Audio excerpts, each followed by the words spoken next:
Hello everyone. Today I want to continue talking about past lives and explain how much we actually need to remember them. I also want to show how our past lives influence our present and how much our present is connected to our past.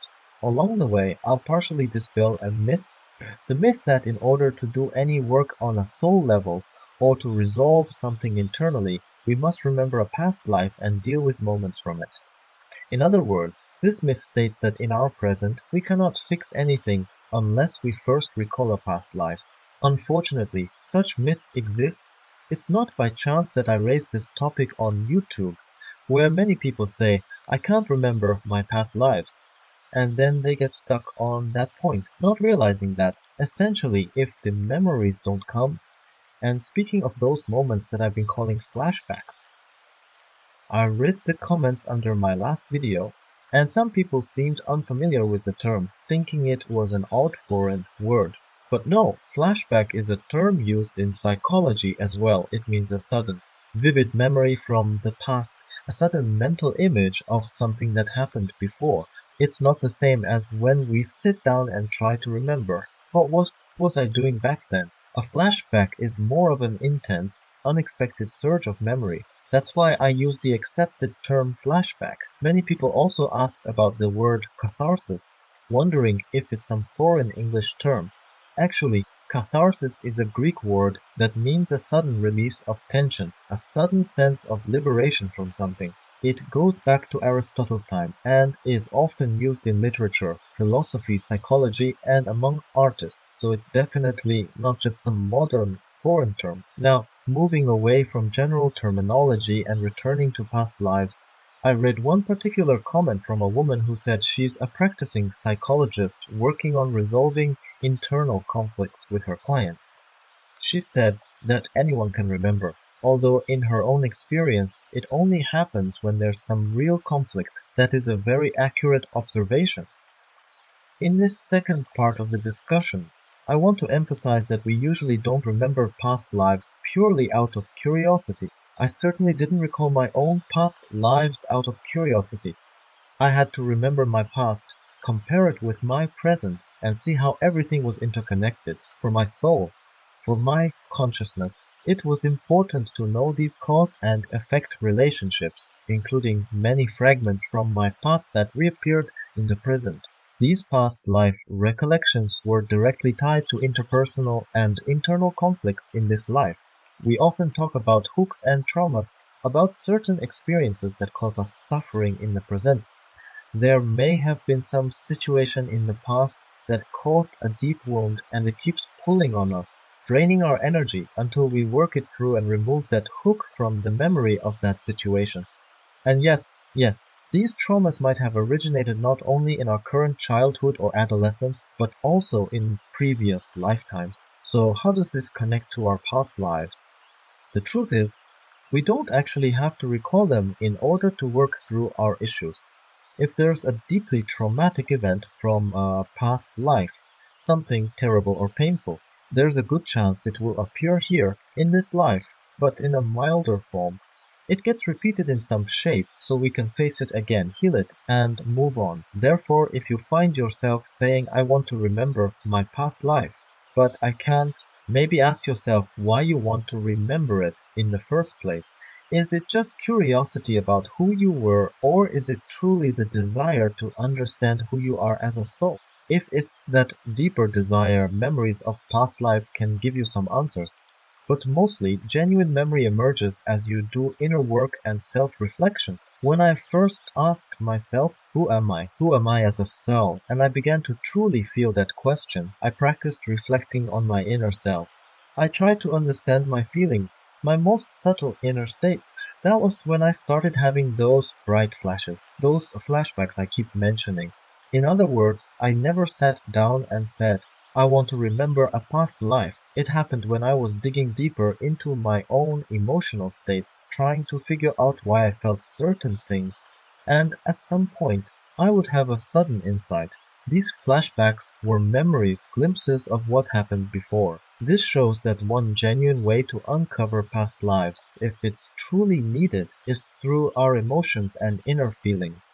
By paying attention to them, We can follow the current of our soul's memory through moments of self-knowledge and attempts to understand the essence of our experiences and emotions.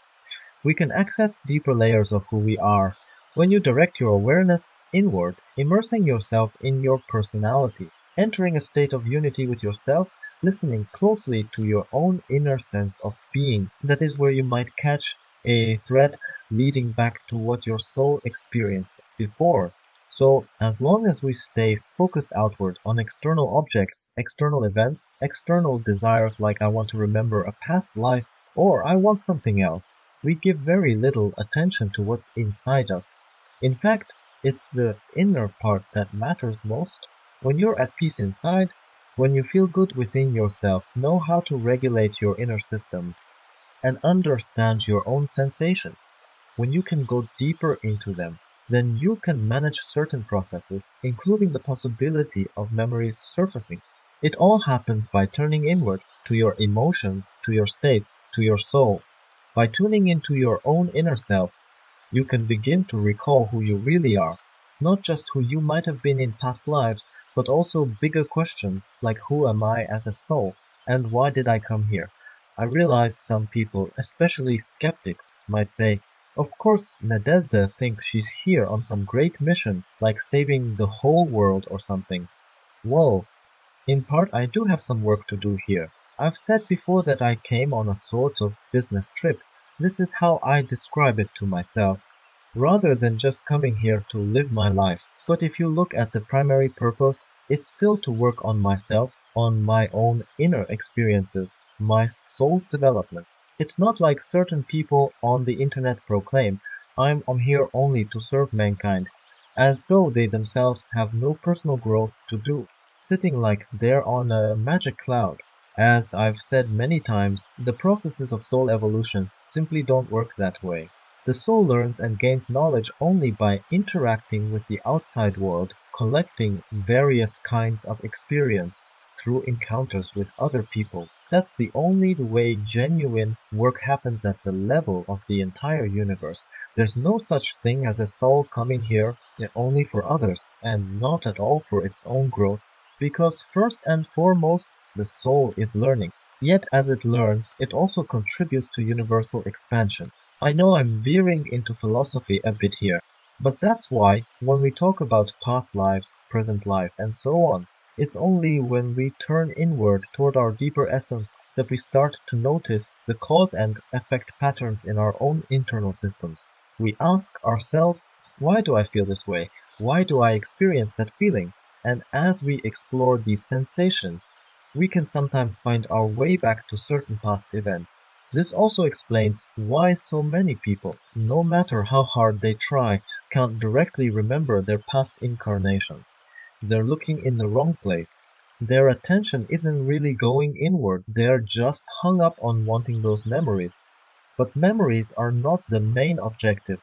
There's no initial intention to create personal change. It's exactly like the principle of intention with money. While you just want money itself, that you're not likely to get it. But if you have a clear goal for why you need the money, what you actually plan to do with it, then the money can appear. The same applies to past life memories. Memories by themselves are just a tool, a means. The true goal should be something more specific, like resolving internal conflicts or eliminating particular emotional blocks. Only when we aim to get rid of certain stuck emotional states, those hooks we've talked about, do we end up accessing memories of past lives and possibly many other subtle experiences. That's what often happens with participants in the Solar Club, for example. They might be working on a specific hook, like feeling uncontrollable anger whenever they see a dirty mug in the sink. By investigating where that reaction comes from, they might discover something deeper. Maybe they visualize or sense some kind of entity that they release in a visualization, and afterward they feel relief. In the process, all sorts of things can surface. Sometimes past life memories, sometimes out-of-body experiences or subtle perceptions.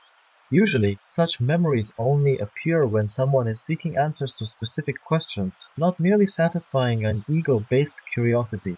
If a person just says, I want to see my past life, but has no idea why, that's not likely to yield much. What do you actually want from this experience? If the underlying motivation is to feel special, like wanting to confirm you were somebody grand in a past life, that won't truly solve the deeper issue of recognizing your own uniqueness right here, right now. On the other hand, in my own practice, I've seen cases where people genuinely needed to remember their past life to reach some concrete goal. For instance, someone who was supposed to die young but, by understanding the patterns from a past life, managed to avoid it. Another example, a client with health problems who worked with a psychologist using past life recollections to pinpoint the root cause. Once they identified the cause, the health issues improved. Or a young woman struggling with relationships who uncovered past life experiences that explained her blockages in this life. I remember one person in the solar club who discovered an irrational fear, like a fear of driving. Nothing in her current life had triggered such a strong phobia, but then we found a past life in which she died in a car accident. That fear carried over into this life, so she refused to get behind the wheel. We won't recall these things until we ask ourselves about the reasons for our current states. That woman didn't initially say, I want to see my past life. She was really asking, why am I so terrified of driving? Only then did the memory arise. So that's why I keep saying our present and our past are tightly intertwined. Take one man I knew, someone who in a past life was wealthy and had a very cynical attitude. He kicked his own son out of the house, telling him, you're useless, you can't do anything, get lost. In this lifetime, the situation reversed. He himself was kicked out by his father. At 16, his father told him, go figure it out on your own, and that was that. So this is yet another example of how the past is reflected in the present. It's as if the universe is showing him, look, you did this before and now it's happening to you. How do you feel about experiencing firsthand what you once inflicted? That sort of situation happens quite often. We can't say with certainty that every single event, like this guy being kicked out of the house, is definitely a direct repeat of something he did in a past life.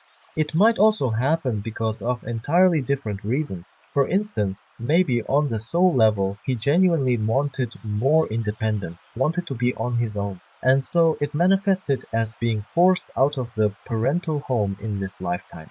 There could be countless variations. One of the goals of our life might be to observe some sort of reflection in a metaphorical mirror, but that doesn't mean everything we see around us is a mirror of ourselves. It's not always the case. However, it can happen quite often. It also very much depends on what the soul wants to learn here, which aspect of life it wants to grasp. Some moments from the past can show up again in the present. For example, maybe in a previous life someone failed to protect their loved ones, lost a child, or something else traumatic, so in this life there might be a corresponding fear, perhaps not wanting to start a family, or constantly worrying something bad will happen to parents, and so on. Of course, it can also stem from events in one's current life, so it's all highly individual. Yet major traumas from the past do leave a mark, and they can reappear in the form of similar events, like a repeated story, though typically in a less extreme version. For instance, a soul that once endured a horrifying experience may now go through a milder scenario to work through the same inner block, even without remembering the original trauma. This, however, is not about karma in the usual sense. I'm not fond of the word karma, nor of the idea that you did something once and now you're going to be punished for it.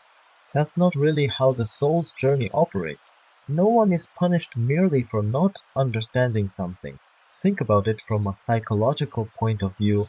Punishing someone who doesn't understand a concept doesn't magically help them grasp it more quickly. On the contrary, it often causes additional trauma. For instance, if a small child doesn't comprehend something and gets beaten for it, it's not likely to hasten their understanding. It just traumatizes them, potentially making them afraid to learn. Punishment only creates fear and stress.